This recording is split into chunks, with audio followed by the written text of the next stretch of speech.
سے ہے سارے مہینوں سے نرالا شان رمضان.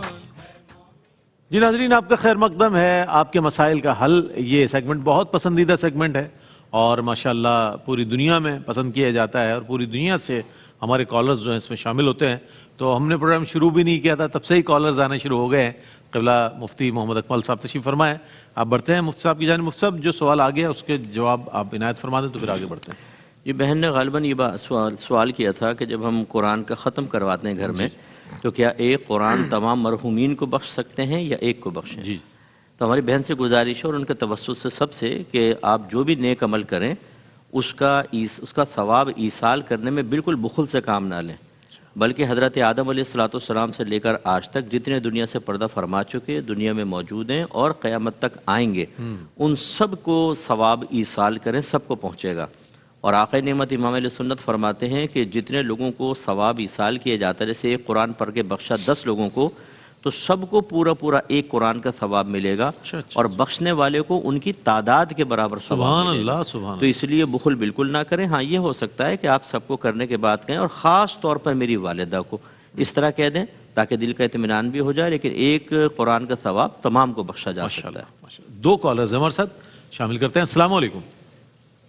وعلیکم السلام. مفتی صاحب، میں 2 سوال تھے. جی. ایک ہے پہلا کہ اگر کوئی رمضان میں بیمار ہے، اس کو خون کی ضرورت ہے، اگر میں اس کو خون دے دوں اور نکاحت کی وجہ سے روزہ چھوڑ دوں تو کیا یہ روزہ چھوڑنے میں عذر بنے گا؟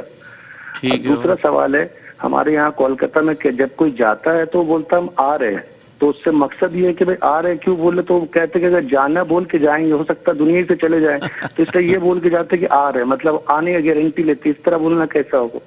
ویسے بڑے مزے کی بات بتائی آپ نے، جا رہے ہیں کا مطلب آ رہے ہیں. اچھا جی. اچھا، ایک اور کالر ہے. سوری. السلام علیکم. وعلیکم السلام ورحمۃ اللہ. جی جناب.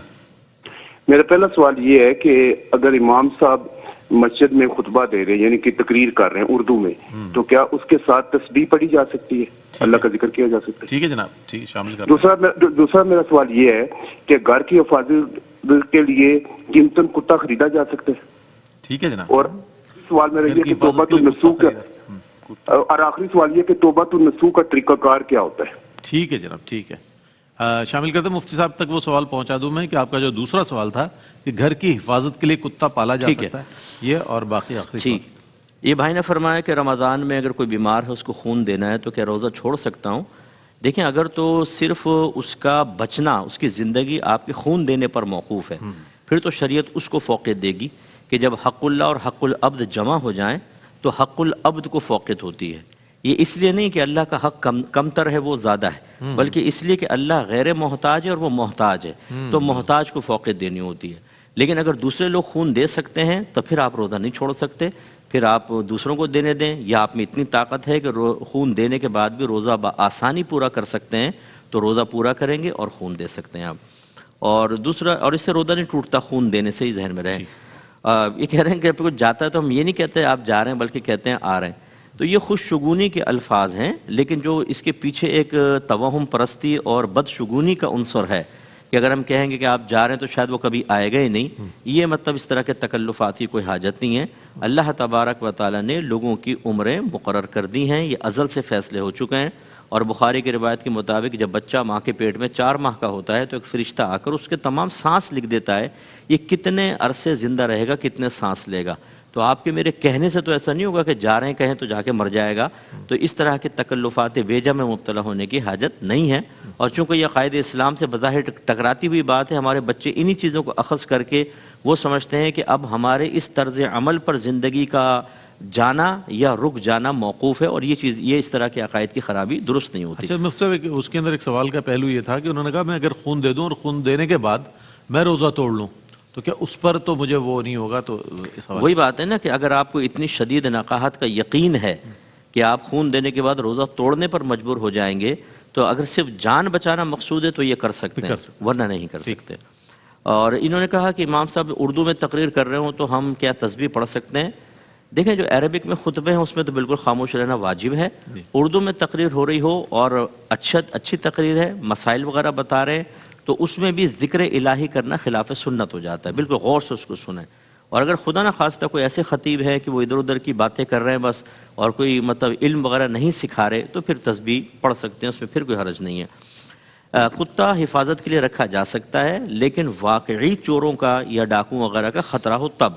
بعض اوقات ہم صرف ایک ذہن میں بنا لیتے ہیں یا چلو حفاظت کے لیے پال لیتے ہیں اور خطرہ کوئی بھی نہیں ہوتا۔ ایسی سوسائٹیز ہوتی ہیں کہ اس میں کرائم ہوتے ہی نہیں ہیں، تو وہاں کتا پالنا یہ شوقیہ پالنا کہلائے گا اور وہ مکروہ تحریمی ہے، گناہ ہے۔ اور لیکن اگر واقعی چوروں وغیرہ کا خطرہ ہے، ڈاکوؤں کا، تو پھر بالکل آپ پال سکتے ہیں۔ اب اس میں دو صورتیں، افضل یہ ہے کہ اس کو باہر باندھے، اندر نہ باندھے۔ اور اگر باہر سے کتا ہی کھول کے لے جائیں گے چور، وہ بڑے تیز ہوتے ہیں وہ بھی، اور تو پھر اندر بھی آپ باندھ سکتے ہیں اور پھر اس میں کوئی مسئلہ نہیں ہے۔ اللہ کی رحمت کے فرشتے انشاءاللہ آئیں گے کیونکہ آپ کی مجبوری کی صورت ہے۔ اور توبۃ النصوح کا مطلب یہ ہوتا ہے کہ ایک ایسی توبہ کرنا کہ جس کے بعد اس توبہ کو توڑا نہ جائے جان بوجھ کر، کامل توبہ، پختہ توبہ۔ اور اس کا طریقہ وہی ہوتا ہے کہ آدمی اللہ کے خوف کی وجہ سے سابقہ کیے گئے گناہ پر ندامت محسوس کرتے ہوئے یہ ارادہ کرے کہ آئندہ یہ گناہ میں کبھی بھی نہیں کروں گا، تو یہ اور پھر اس پر قائم بھی رہے۔ ہاں، بتقاضۂ بشریت کبھی ایسا ہوتا ہے کہ جب ہم توبہ کر رہے ہوتے ہیں ارادہ بڑا پختہ ہوتا ہے لیکن بعد میں حالات ایسے ہو جاتے ہیں کہ گناہ ہو جاتے ہیں، لیکن بہرحال جس وقت آپ توبہ کر رہے ہیں اس وقت پختہ ارادہ ہو اور جتنا ہو سکے اس پہ استقامت پذیر رہیں۔ پھر خدا نہ خواستہ ٹوٹ جائے پھر توبہ کر لیں اور کبھی مایوس نہ ہوں، تو یہ پختہ توبہ کو توبۃ النصوح کہتے ہیں۔ ٹھیک ہے، دو کالرز مزید ہیں ہمارے پاس۔ السلام علیکم۔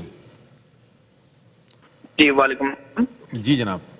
جی میں دو چیزیں پوچھنا چاہتا، دو سوال تھے میرے۔ جی جی جیسے کہ ایک یہ تھا کہ اگر کسی کا میں نے کوئی قرضہ دینا ہے، ٹھیک ہے، اس وقت میرے پاس نہیں ہے اور اب میں دینا چاہتا ہوں، مجھے وہ بندے کا پتہ ہی نہیں ہے وہ کہاں پہ ہے کہاں پہ نہیں ہے، اس کی دکان بھی وہاں پہ نہیں ہے، ٹھیک ہے، تو ایک تو اس کے لیے کیا ہوگا؟ اور دوسرے نمبر پہ اگر میں قرآن پاک جیسے پڑھتا ہوں، میری اسپیڈ بہت سلو ہے، شروع سے بہت سلو ہے، اور میں بعض مرتبہ اس کو سن لیتا ہوں جو ہے نا، اس کو جو ہے نا یوٹیوب پہ، تو وہ آیا کہ وہ ٹھیک ہے، وہ بھی مطلب یہاں خالی ترجمہ اس میں میں سن لیتا ہوں، سم ٹائم عربک اور پلس ترجمہ نہیں سنتا ہوں، خالی ترجمہ جو ہے وہ سنتا ہوں۔ ٹھیک ہے بھائی، تو وہ ٹھیک ہے؟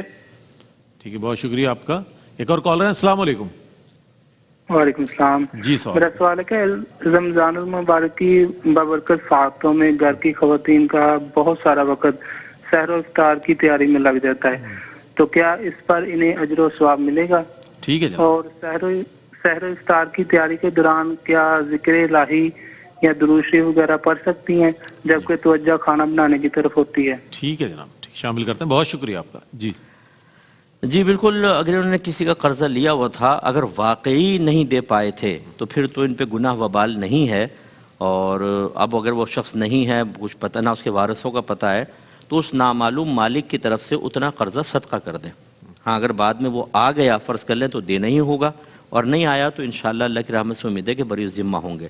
اور اگر انہوں نے جان بوجھ کے ڈیلے کیا تھا کہ دے سکتے تھے لیکن سستی کرتے رہے، دے دیں گے حتیٰ کہ پھر یہ معاملہ ہو گیا، تو یہ دیر کرنے کی وجہ سے گناہ گار ہوئے، اس پہ اللہ کی بارگاہ میں توبہ کرنی ہوگی۔ اور قرآن پاک کا صرف ترجمہ سننا بھی ایک سعادت کی بات ہے، لیکن عربک چونکہ اللہ تعالیٰ نے عربی زبان میں قرآن نازل کیا، اس لیے بہتر یہ ہے کہ آپ اس کو بھی سنیں، اور اس سے افضل یہ ہے کہ آپ اس کو پڑھیں اور چھو کے قرآن پاک پکڑ کے باوضو پڑھیں، تو اس کا چھونے کا ثواب، دیکھنے کا ثواب، پڑھنے کا ثواب ملے گا۔ اور پھر ترجمہ اور تفسیر آپ ضرور سنیں، صرف ترجمہ کبھی نہ سنیں، کیونکہ اللہ تعالیٰ کا کامل مقصود ترجمے سے حاصل نہیں ہوگا، وہ تفسیر سے حاصل ہوگا۔ بالکل۔ یوٹیوب پہ ہماری تفسیر تدبر قرآن ہے، اس کو ضرور ملاحظہ کر لیں۔ اور جو بہنیں سحر و افطار تیار کر رہی ہیں، بالکل ان کو ثواب ملے گا، اور اللہ کی رحمت سے امید ہے جتنے گھر میں روزہ رکھیں گے ان سب کا ثواب ان کو حاصل ہوگا، اور تیاری کے دوران یہ ذکر الہی، درود پاک وغیرہ پڑھ سکتی ہیں۔ ٹھیک ہے، بہت شکریہ مفتی صاحب، آپ کی تشریف آوری کا، اور آپ کا بہت شکریہ کہ آپ ہمارے اس سیگمنٹ کا حصہ ہوا کرتے ہیں، آپ کے مسائل کا حل، اور انشاءاللہ یہ انتہائی رمضان تک سلسلہ جاری ساری رہے گا۔ آج کی بات یہ ہے کہ جناب ہم اپنے انٹرنیٹ پر اور دیگر یوٹیلیٹیز پر بہت بر وقت بل ادا کر رہے ہوتے ہیں، لیکن ہمیں اگر خیال نہیں ہوتا تو اپنے گھر کے قریب جو مسجد ہے، جس میں صفائی ہو رہی ہے، جس میں سردیوں میں گرم پانی ہمیں مل رہا ہے، جس میں گرمیوں میں ایئر کنڈیشن ہمیں مہیا کیا جا رہا ہے، صاف ستھری مسجد، صاف ستھری صفیں اس کی، ان تمام خدمات کی انجام دہی کے لیے ہم کیا کر رہے ہیں، اس کے لیے ضرور ہمیں غور کرنا چاہیے، اور دینی امور کے لیے جو مدارس کام کر رہے ہیں ان کے حوالے سے ضرور ہمیں پیش نظر رکھنا چاہیے کہ ہماری آمدنی کا کچھ حصہ ادھر بھی رقم صرف ہو، تاکہ وہ ہمارے لیے آخرت کے لیے اجر و ثواب کا باعث بنے۔ ناظرین، اسی پیغام کے ساتھ اپنے میزبان محمد رئیس احمد کو اجازت دیجیے، اللہ حافظ۔ ہے مومنوں کے دل کا اجالا شان رمضان، ہے مومنوں کے دل کا اجالا شان رمضان۔ سے ہے سارے مہینوں سے نرالا شان رمضان ہے مومنوں کے دل کا اجالا شان رمضان